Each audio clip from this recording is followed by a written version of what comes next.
जोंनि बर'फोरनि जे सोलोंथाइ बिफान बियो देग्लायनि गुण'त्सवआव सबसे गाहायावहाय थांनानै दङ बेखौ बयबो जोङो मिथिनो मोनबाय। ओमफ्राय सोलोंथाइ बिफानखौ सोर दैदेनदोंमोन बेखौथ' बयबो मिथिखागौ। जोंनि बिटिसिनि चिफ एक्जिकिउटिभ मेम्बारानो गोबां दायथ' लानानै मावलांबाय थानायखौ जोङो नुनो मोनदों।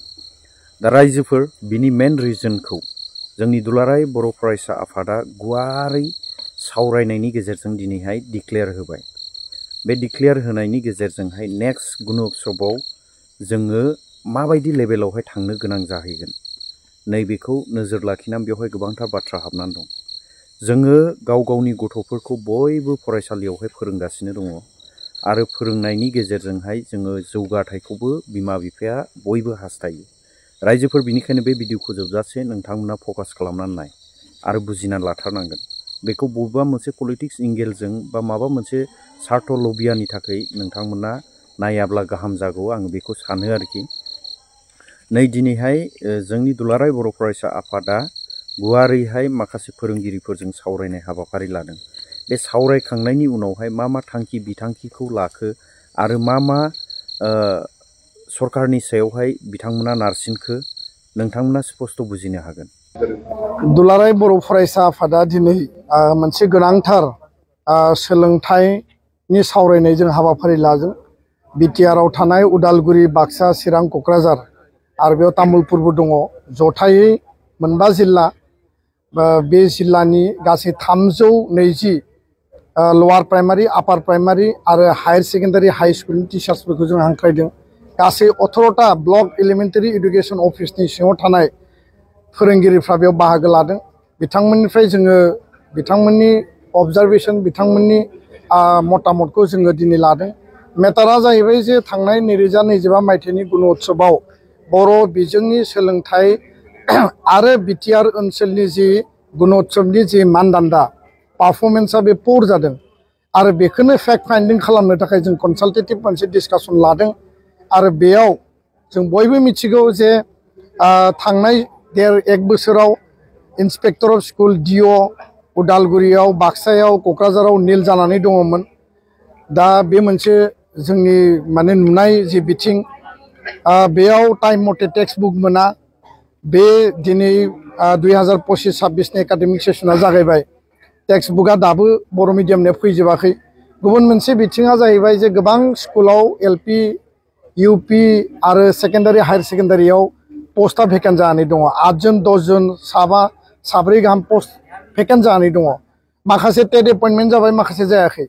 दा आसामनि टेट एपइन्टमेन्ट बर' मिडियाम स्कुलाव, बिटिआरनि टेट एपइन्टमेन्ट गोख्रैनो आसाम सरकार बिटिआर काउन्सिला एपइन्टमेन्टखौ होनांगौ, प्रसेसखौ खालामबाय थादों होननानै जों मिथिदों। खिन्थु एपइन्टमेन्टनि खामानिया गोख्रै जानांगौ, खारन एकाडेमिक सेसना जागायबाय। नङाबा क्लासनिफ्राय बन्सित जागोन आरो नेक्स्ट 2026 जानुवारि फेब्रुवारिनि गुण'त्सवनि रिजाल्टआ आरो गाज्रि जाबावगोन। दा बेखायनो बे मोनसे प्रब्लेम। गुबुन मोनसेया जाहैबाय जे स्टुडेन्टनि जि एटेन्डेन्स स्कुलाव बे जथेस्थ खम जायो। मेथ्स आरो साइन्स टिचारा दिनै जथेस्थ स्कुलाव दाबो गैया। फारसेथिं नोङो टिचारनि जि एटेन्डेन्सनि बाथ्रा, बेनि सायावबो माखासे कमप्लेना दङ माखासे टिचारनियाव, बयनियावबो नङा। प्रायथ' जोङो रेगुलार टिचार एटेन्डेन्स जानायखौ दिनै माने गोबां माखासे मेथडनि गेजेरजों सरकारा इनसिस्ट खालामनायनि थाखाय दिनै नुदों। बिनि गेजेरावनो जोङो बांसिन दिनै इम्परटेन्स होदों जे class time, academic performance, knowledge earning आरो फरायसा फरायसुलिया क्लासाव जाहाथे बांसिन मुखुब थानो हायो, फोरोंगिरिया जाहाथे मोजाङै फोरोंनो हायो, बे एकाडेमिक दिगखौ बांसिन इनसिस्ट खालामनानै जों रायज्लायदों। कारन लेभेलनि स्कुलाव नुयो जे बिथांमोना रिजाल्टनि सायाव कम्पिटिसन जायो बा नोङो क्लासनिखौ मालाबाबो खथि खालामनो नागिरा। आरो बेखायनो बर' मिडियामनि मेक्सिमाम स्टुडेन्टआ सरकारि स्कुलाव फरायो, बिनि उनावसो भेन्सार स्कुल, बिनि उनाव प्राइभेट स्कुल। दा सरकारि स्कुलनि संख्याया दिनै 3000निबो बारा दङ बर' मिडियाम, मिक्स मिडियाम आरो सिंगल मिडियाम। दा बेखौ जोङो थिग खालामनो हायाब्ला भबिष्यत 1-2-3 लाख बर' फरायसा फरायसुलि भबिष्यतआ दिनै आर्टिफिशियेल इन्टेलिजेन्स स्किल डिजिटाइजेसननि दुनियाव जों जुदि कम्पिटिसनाव थांनांगौबा जोङो मालाबाबो बै लेभेलाव सहैनाय नङा।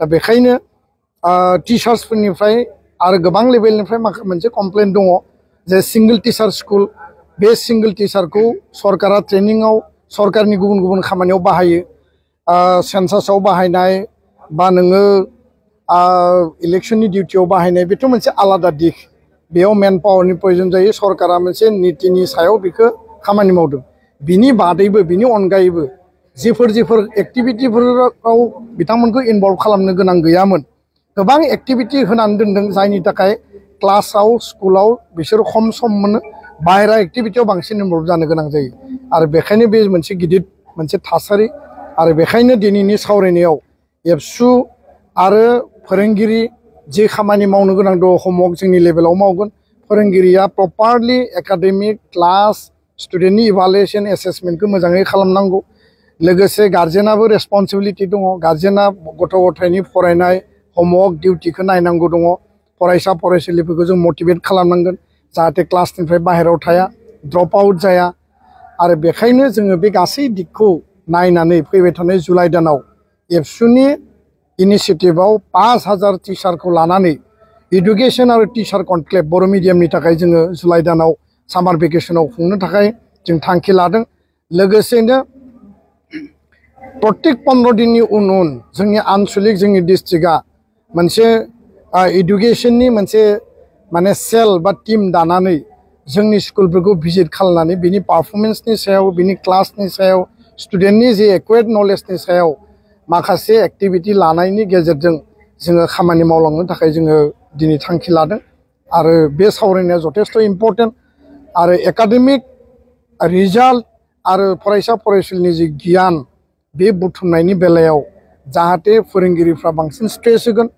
टिचार आरो गार्जेन आरो स्टुडेन्ट बिनि सायाव बांसिन खामानि मावगोन आरो एबसुआ जि लेभेलाव सापर्ट होनांगौ जोङो सापर्ट होलांगोन सरकारा जिखिनि मावनो गोनां दायित्व दङ एपइन्टमेन्ट होनायनि बेलायाव officer appointment teacher appointment text book सरकारखौ जों दाबि खालामगोन आरो सरकारा टाइम मथे बे गासैबो खामानिखौ मावनांगौ होननानै जोङो दाबि दैखाङो बेखिनि बाथ्रायानो गोजोन्थों ना मोजां रिजाल्ट जायोबा जों क्रेडिट लानांगोन गाज्रि रिजाल्ट जायोबा रिजाल्टआ मानो गाज्रि जादों बेयाव मुल जेंनाया बबेयाव आरो मा जाहोननि थाखाय बे रिजाल्टआ डाउनफलाव थांदों बिनि फारसे जोङो नोजोर बोनांगोन मोजाङावल' जोङो जुदि बाबा लायोब्ला गाज्रिखौ जोङो जुदि फेक्ट फाइन्डिं खालामनानै बेखौ मोजां खालायाबा बे जोंनि थाखाय मोनसे गिदिर ड्रबेक्स दा बेखायनो आङो खावलायगोन जे माहारियारि आफादानो जा कमिउनिटि अर्गेनाइजेसनानो जा आरो जि स्कुल जायगायाव एलपि इउपि हाई सेकेन्डारि हाई स्कुल दङ बै एरियानि गोरों गोरा गार्जेनानो जा बा बयबो गार्जेनानो जा